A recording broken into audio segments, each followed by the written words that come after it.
अगर आप अपने दिमाग को एक खास तरह से रखते हैं तो आपके पास जो एक्स्ट्रा ऊर्जा होगी उसकी मात्रा बहुत ज़्यादा होगी। 3 दिनों के अंदर हम आपको एक सरल सा ध्यान सिखा सकते हैं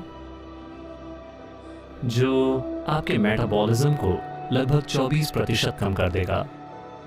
अगर आप यहाँ बैठते हैं आपको शरीर का कोई एहसास नहीं है। यही वो स्थिति है जिसमें योगी बैठते हैं। सद्गुरु, हमने ऐसे कई लोगों की कहानियां सुनी हैं जो ध्यान की गहन स्थिति में जाते हैं और कई महीनों तक भूख और प्यास जैसी बुनियादी इंसानी ज़रूरतों को भुला देते हैं। पर विज्ञान कहता है कि कोई व्यक्ति पानी ना पीने पर 10 दिन के अंदर मर सकता है। तो क्या आप हमें बता सकते हैं कि मेटाबॉलिज्म की ऐसी स्थिति कैसे हासिल की जाती है? इसके लिए आपको अपने दिमाग को थोड़ा सा मोड़ना होगा, क्योंकि आपकी टेक्स्ट बुक में ये सब नहीं लिखा है। परसों की ही बात है, किसी ने मुझे एक मैसेज भेजा योग केंद्र से। वहां ध्यान लिंग नाम का एक स्थान है। ऐसा अक्सर होता है, मगर ऐसा एक विदेशी नागरिक के साथ हुआ, इसलिए मेरे पास मैसेज आया। उन्हें थोड़ी चिंता थी, तो वो महिला सुबह 7 बजे जाकर ध्यान लिंग में बैठ गई, क्योंकि हर किसी को वहां बैठने के लिए सिर्फ 15 मिनट का स्लॉट मिलता है, लोगों की संख्या के कारण। वो सुबह 7 बजे वहां बैठी। वो दोपहर 3 बजे तक हिली भी नहीं। कितने घंटे हो गए? 3 और 5, 8 घंटे। वो वहां बिल्कुल स्थिर बैठी रहीं। उन्हें पता ही नहीं चला कि वो उतनी देर से बैठी हुई हैं। उन्होंने सोचा था कि वो 15 मिनट के स्लॉट के लिए बैठने जा रही हैं। तो उन्होंने मुझे मैसेज भेजा, सद्गुरु वो इस तरह से बिल्कुल स्थिर बैठी हैं, क्या हम उन्हें डिस्टर्ब करें? मैंने कहा उन्हें रहने दीजिए, कोई बात नहीं। इस तरह की चीज़ें होती रहती हैं। एक बार ऐसा हुआ, मैं बैठा काफ़ी अरसे पहले। उस समय मेरे लिए भी ये नया था। मैंने सोचा कि मैं वहाँ 25-30 मिनट के लिए बैठा था। जब मैंने अपनी आंखें खोली तो मेरे सामने एक बड़ी भीड़ मौजूद थी। मेरे गले पर मालाएं लटक रही थीं।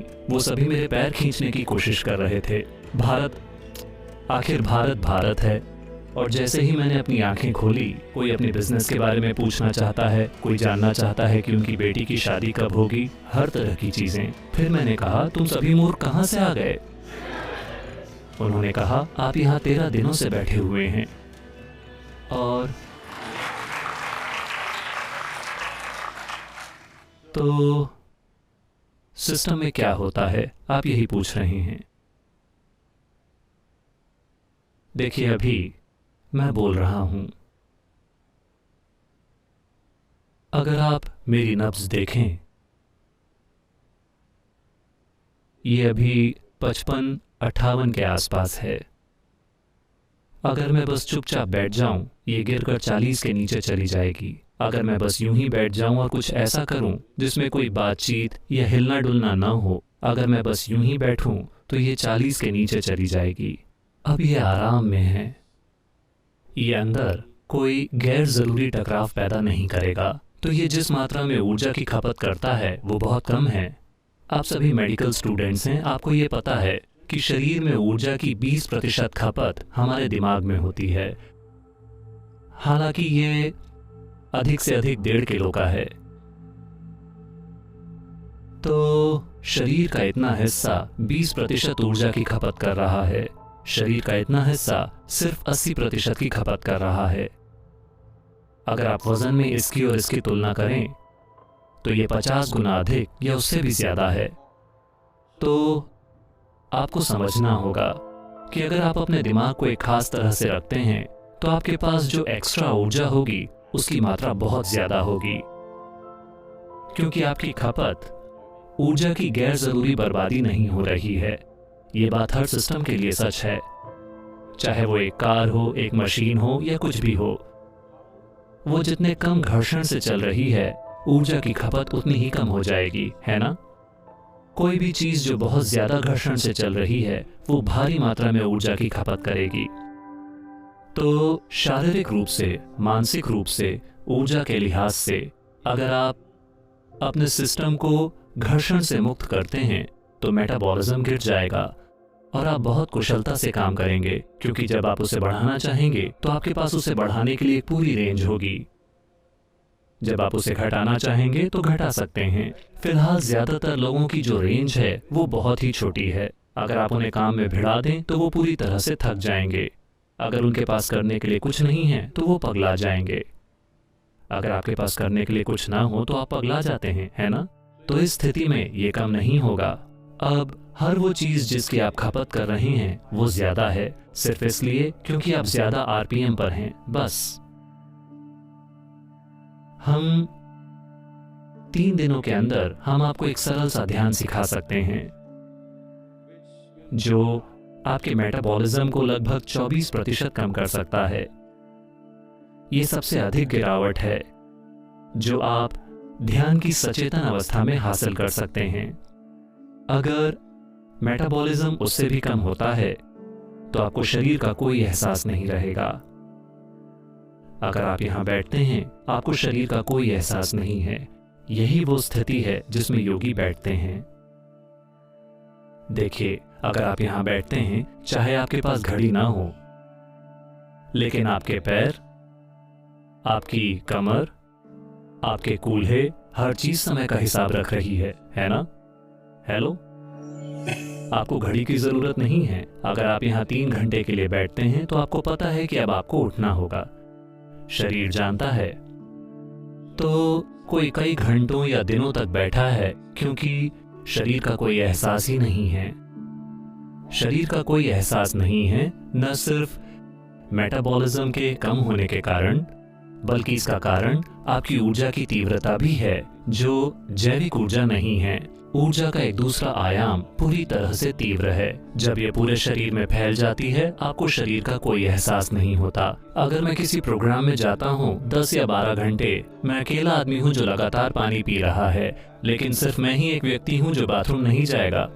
सिर्फ मैं ही ब्रेक नहीं लूंगा। हर कोई हर 2 घंटों में ब्रेक लेता है और वो वापस आते हैं। सिर्फ इसलिए आपकी अपनी शारीरिक प्रक्रिया से कितनी शुरुआत में ये चीजें उसी से तय होती हैं। लेकिन साधना भी है।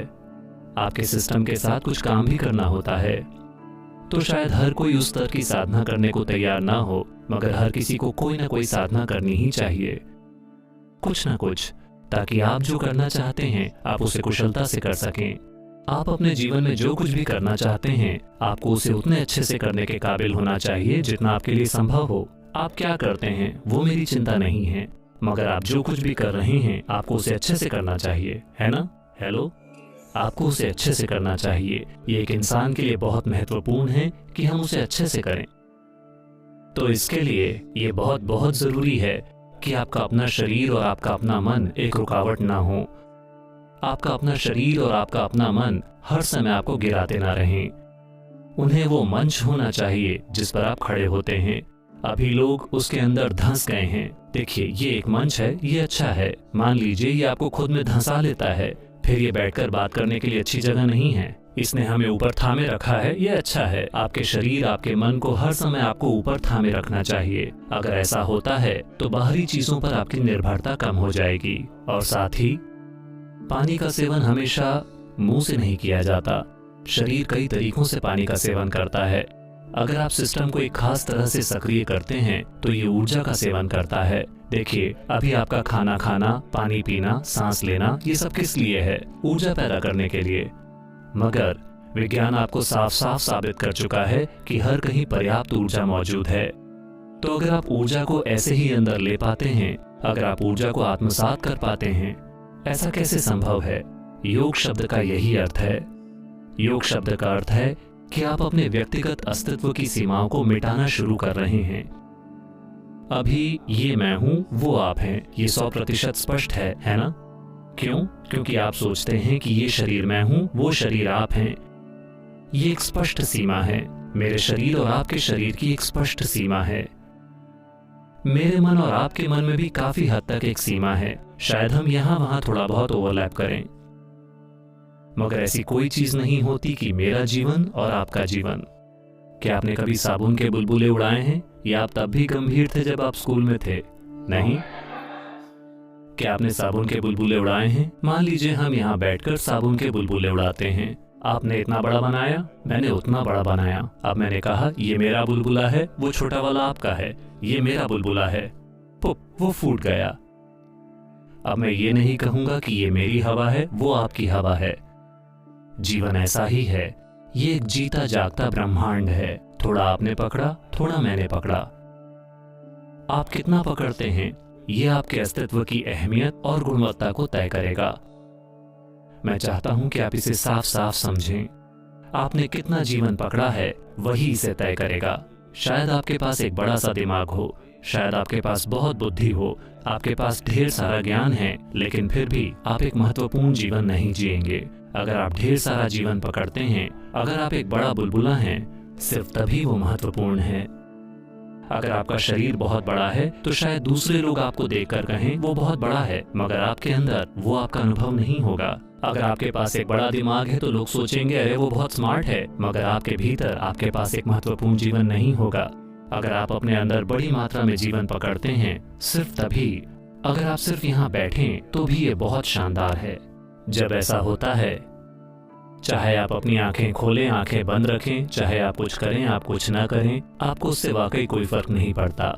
सिर्फ तभी आप दुनिया में यूं रहेंगे कि आपका कोई निहित स्वार्थ नहीं होगा, क्योंकि आप क्या करते हैं और क्या नहीं करते, आपके साथ क्या होता है और क्या नहीं होता, वो आपके जीवन की गुणवत्ता तय नहीं करता। सिर्फ तभी हम वास्तव में आपके ऊपर भरोसा कर सकते हैं, है ना? वरना हम नहीं जानते कि आप सर्जरी क्यों कर रहे हैं। ये सवाल उभरे हैं, है ना? मैं आपको एक चुटकुला सुना सकता हूं। एक आदमी सर्जरी के लिए गया, उसे सर्जरी की जरूरत थी, तो वो एक डॉक्टर के पास गया। ये अमेरिका की बात है। तो डॉक्टर ने कहा इसमें $36,000 का खर्चा आएगा। फिर वो बोला डॉक्टर मेरे पास उतने पैसे नहीं हैं, मेरे पास बीमा नहीं है। फिर डॉक्टर ने कहा चिंता मत कीजिए, आप हर महीने 3,000 दे दीजिएगा। मरीज ने कहा मगर ये कार के पेमेंट जैसा लगता है, कार खरीदने की किश्त जैसा। डॉक्टर ने मुस्कुराकर कहा हाँ, मैं एक कार खरीद रहा हूं।